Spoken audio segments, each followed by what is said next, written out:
Well, this story appealed to me on several levels. First, there's the sports aspect of it. You've got Dodgers, Giants, the most heated and storied rivalry in all of sports, coming down to the end of a pennant race late in the summer of August of 1965. Fourth game of a difficult series.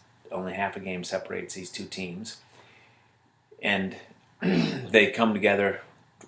Sandy Koufax against Juan Marichal on the mound, marquee matchup Sunday afternoon, August 22nd, 1965. Then you have the cultural element and context of this story. Juan Marichal, a Dominican, has been on edge because of the civil war going on in his country, being fought all summer. The United States has committed over 20,000 troops to this effort. Marichal is watching the scenes on television of violence in Santo Domingo and worrying about his family back home. He doesn't have a telephone, or they don't have a telephone on the farm, and so he's only able to write letters. It takes a week for a letter to get there, a week for it to get back. He's worried sick, literally, about his family. He's got a sinus infection through the season. Willie May says he's so on edge that Marichal shouldn't be pitching, or shouldn't even be playing that season. Then you have John Roseboro, a black man living in South Central LA during the Watts riots. He's been watching the city burn, wondering why are they playing baseball. You can see the smoke from the fires from Chavez Ravine where they're playing baseball. He's on edge, to the point where one night he stays up all night sitting on his front porch because he's heard that there is going to be a march that's going to come right out down the street in his front, outside his front door. So he's sitting up with a gun to protect his family that night. So he's on edge. This has happened just the week before the Dodgers-Giants series.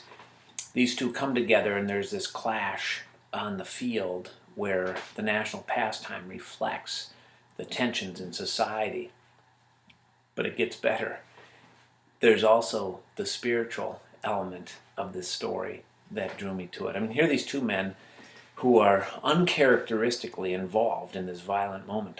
Marichal was a happy-go-lucky guy, fond of practical jokes, nicknamed Laughing Boy because of his cherubic smile. He's also a man of God. He prays the Psalms every day, goes to Mass on Sundays, even when he's out of town on the road.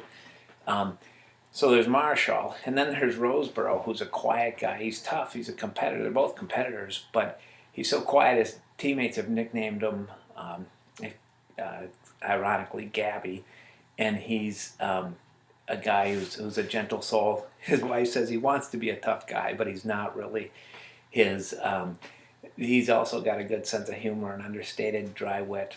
So it's not characteristic of either of these guys to be violent. They are in the heat of the moment on a Sunday afternoon in August 1965 during the Summer of Fury.